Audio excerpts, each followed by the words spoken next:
Hey, grade 12. So we are done Animal Farm.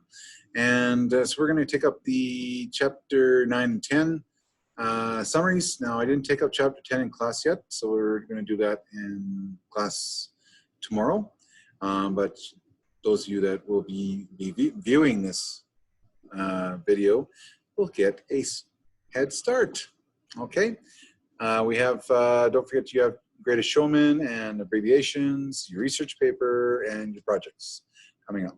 Okay, and we may start Hamlet sooner, so just stay tuned for that. All right, so let's get going here. Okay, so let's see if that works.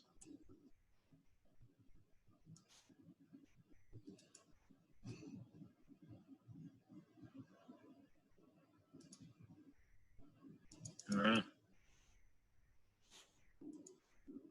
Oh, okay. Well, excuse me on that one. There you go. Finally, trying to figure out why it wasn't working. It was already in presentation mode. Okay. Let's get going. So, chapter 9, retirement, redefined, contradiction of animalism, roots, spontaneous demonstrations, and modernism. I didn't spend too much time on the modernism, but Napoleon uses Boxer's passing to turn him into a martyr in order to keep everybody under control. And so use Boxer's maxims, I will work harder and Napoleon's always right, as a means to keep everybody focused and no more dissent of any kind or talk of revolution or whatever. Okay, so what the pigs say goes. We have spontaneous demonstrations take their minds off their hunger, promote nationalism, things like that. Boxer hasn't healed very well from the Battle of the Windmill. We have an election, kind of a short taste of democracy, like it was back in the good old days. But there's only one candidate, so it's Napoleon. And he makes himself president because they are now a republic. Boxer works himself to the point where he cannot function anymore and he collapses.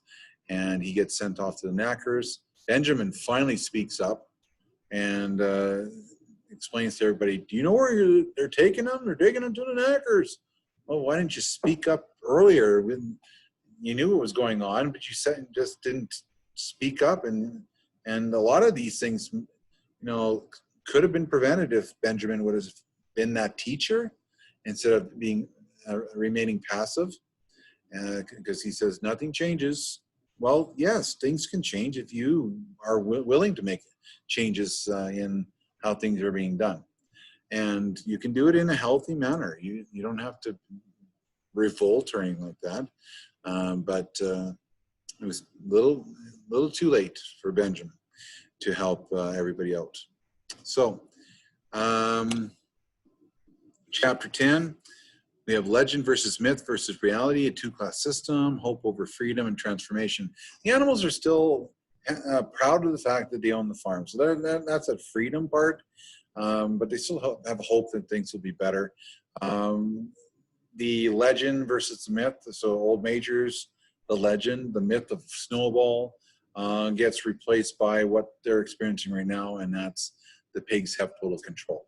Okay, nothing else has changed. New animals on the farm, they're following Napoleon Squealer's teachings to the letter, and the other animals that remain alive still, there's not much they can do about it because they're getting old, and there's no chance of any chance of getting back to what Old Major taught or even Snowball did. The 4 legs good, 2 legs bad is now replaced with 4 legs good, 2 legs better, because now the pigs are walking on their hind legs like humans.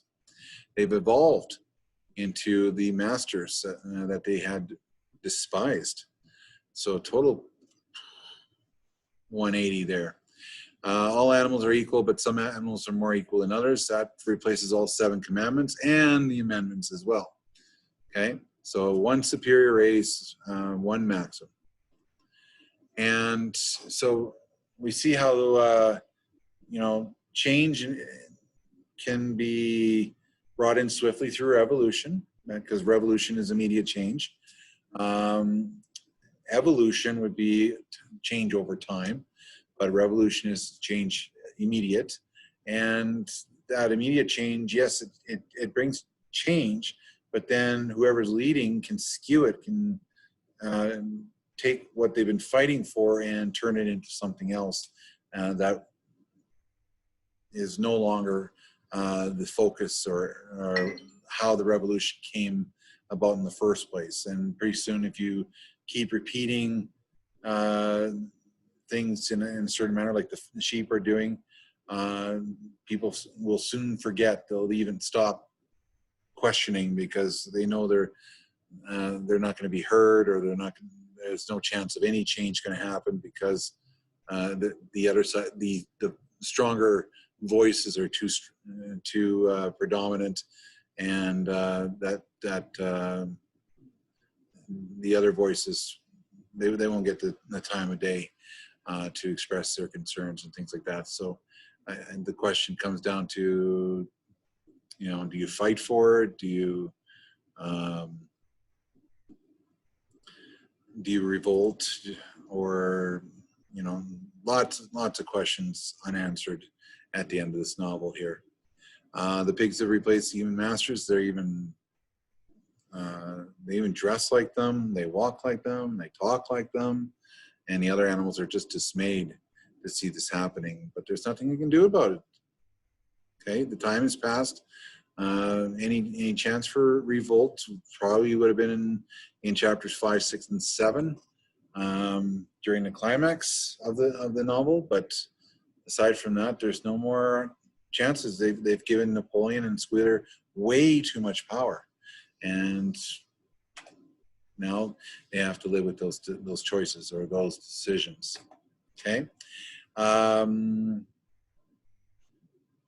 not going to show you the graph yet. I think I'll bring that up in class. So, but the graph I'm going to show you talks about how democracy changed throughout the novel, communism, and things like that. So at least you have a visual idea of how the transitions take place in this novel.